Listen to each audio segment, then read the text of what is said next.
The Battle of Stalingrad, fought from August 23, 1942 to February 2, 1943, is considered one of the bloodiest battlefields in human history. With the involvement of millions of soldiers from both the Axis powers and the Soviet Red Army, it became one of the decisive turning points of the 20th century.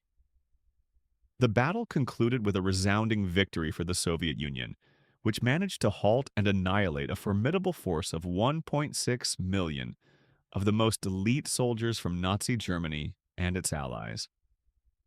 This was also the first time that the war machine of the fascist leader Adolf Hitler was brought to a dead stop. So, what critical mistakes caused the German army, widely regarded as one of the most powerful military forces in history, to suffer such a bitter and humiliating defeat in the battle that changed the course of the war? Don't look away, because the answers will be revealed by military summary in today's video. Mistake number 1. Hitler's strategic error of dividing his forces. The first mistake stemmed from Hitler's flawed strategy of splitting his army. According to military analysis, the Germans could have bypassed Stalingrad, a city of limited military value whose industrial assets had already been relocated, and focused their strength southward towards the Caucasus mountain range. However, Hitler chose the opposite approach. He divided his forces, squandering countless elite soldiers in bloody urban warfare inside the ruined city. This critical error provided a major advantage to the garrisoned Red Army forces and gave them time to mobilize a massive force to execute a pincer movement, encircling the German Sixth Army. Several German generals believed that Hitler wasted one of his best armies for the sake of personal pride. You might not know this, but the Sixth Army was later reformed for the Battle of Kursk. However, it was primarily composed of newly mobilized soldiers, and its strength was clearly no longer what it once was. Mistake number 2. Pursuing too many objectives simultaneously. In the far south, Army Group A was tasked with capturing the Soviet Union's oil fields in the Caucasus, especially in the Baku region of Azerbaijan. This was the original objective of the campaign and was considered the decisive factor for a swift defeat of the Soviet Union.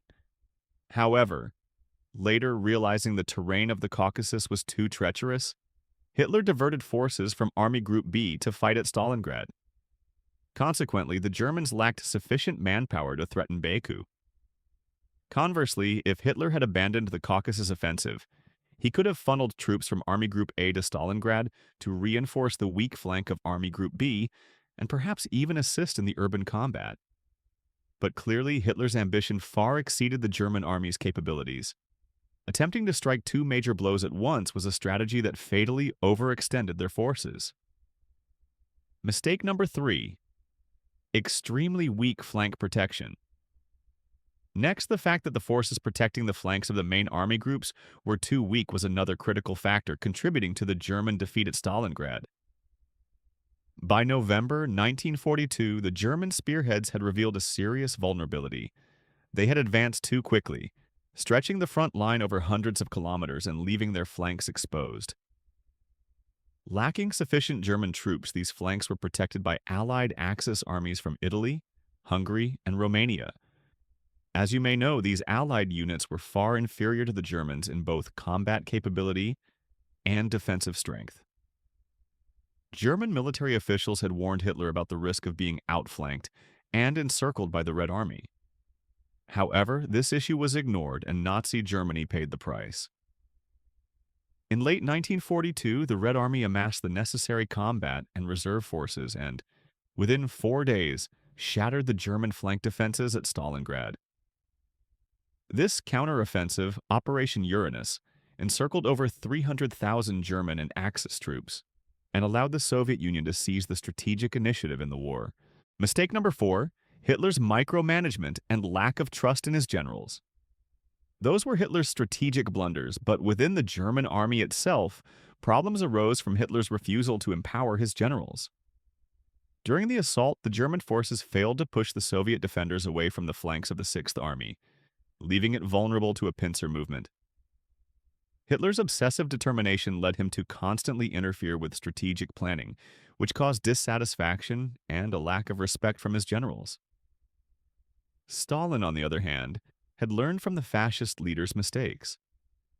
He granted more freedom to his commanders, allowing the military experts to truly do their jobs. In this regard, Hitler was thoroughly outmaneuvered by Stalin. Mistake number 5. Falling for the Soviets' classic decoy ploy. And the fifth mistake that must be mentioned is that the German army fell for a classic Soviet deception. Facing the tenacious resistance of the Red Army, the Germans suffered heavy losses as they pushed deeper into urban Stalingrad. The 62nd Army, under Lieutenant General Vasily Chuikov, held the city, defending every inch of ground, truly living by the slogan, "Not one step back." By September 12, 1942, the 62nd Army was left with only 90 tanks, 700 mortars, and 20,000 soldiers. The commander of the 62nd Army repeatedly requested permission to withdraw across the Volga River to escape the hell of Stalingrad. But Marshal Stalin refused, and General Chuikov commanded his men to fight to the death, at times only 100 meters away from German positions. In the interlocking, close-quarters combat of Stalingrad, the German advantage in air power and heavy artillery was nullified. Meanwhile, General Zhukov needed at least 45 days to prepare for Operation Uranus. That is why he denied requests to reinforce General Chuikov's desperate defense in Stalingrad. Later, in his memoir, Memoirs and Reflections, Marshal Zhukov revealed that the 62nd Army was the bait to lure the main German forces to Stalingrad, and Hitler had walked right into the trap. On November 19, 1942, the Soviet Red Army launched Operation Uranus, a two-pronged pincer attack against the flanks of the German 6th Army, commanded by General Friedrich Paulus. This attack completely changed the tide of the battle. The weak German flanks quickly collapsed, and the 6th Army was trapped inside Stalingrad. Mistake number 6. Hitler's "no one steps back" policy. By early February 1943, the resistance of this pocket was crushed, and the 6th Army was completely defeated on February 2, 1943. We cannot deny that the fascist leader had once saved the German army from a humiliating defeat during the winter of 1941 to 1942 at Moscow, when he personally ordered his soldiers to fight on and not retreat after they failed to capture the Soviet capital. If he had ordered a retreat then, the outcome would certainly have been much worse. Perhaps seeing this tactic as effective from then on, the "no one steps back" policy was frequently applied by Hitler, especially at Stalingrad. This was when the 6th Army was encircled by the Red Army, cut off, and forced to hold out in the city, waiting for the 4th Panzer Army to advance from the southwest to rescue them. The 4th Panzer Army broke through Soviet forces on the outskirts of Stalingrad, and at one point was only about 50 kilometers away from Paulus's defensive positions. Many German generals recommended that Hitler allow Paulus to abandon Stalingrad and break out westward to regroup and withdraw to preserve his forces. However, the fascist leader adamantly refused. The 4th Panzer Army was not strong enough to cover the final 50 kilometers and was forced to retreat. The rescue operation had failed. On January 24, 1943, General Paulus urgently requested Hitler's permission to surrender, but Hitler refused and ordered the 6th Army to hold its position to the last man and the last bullet. The 91,000 starving, freezing German soldiers who fought to the death on their Führer's orders officially surrendered to the Red Army on February 2nd. Mistake number 7. Rejecting the idea of an armistice with the Soviet Union. And the final mistake was rejecting the idea of a truce with the Soviet Union. In the book titled My Father Joachim von Ribbentrop, His Life and His Death, Rudolf von Ribbentrop, who served in the tank corps of the Waffen-SS, fought on the Eastern Front, and participated in the crucial battle at Prokhorovka, wrote about how Foreign Minister Joachim von Ribbentrop repeatedly tried to persuade Adolf Hitler to allow him to take appropriate steps through neutral countries to secure an armistice with the Soviet Union. But at this time, Nazi Germany was at the peak of its success in the war. Because of this, Hitler adamantly rejected Ribbentrop's proposal, believing that the position of the Third Reich had never been stronger and that it was poised for even greater victories. When he launched the war against the Soviet Union, Hitler believed Nazi Germany could only either destroy the enemy or be destroyed itself. A third option, like a truce or surrender, was ruled out from the very beginning.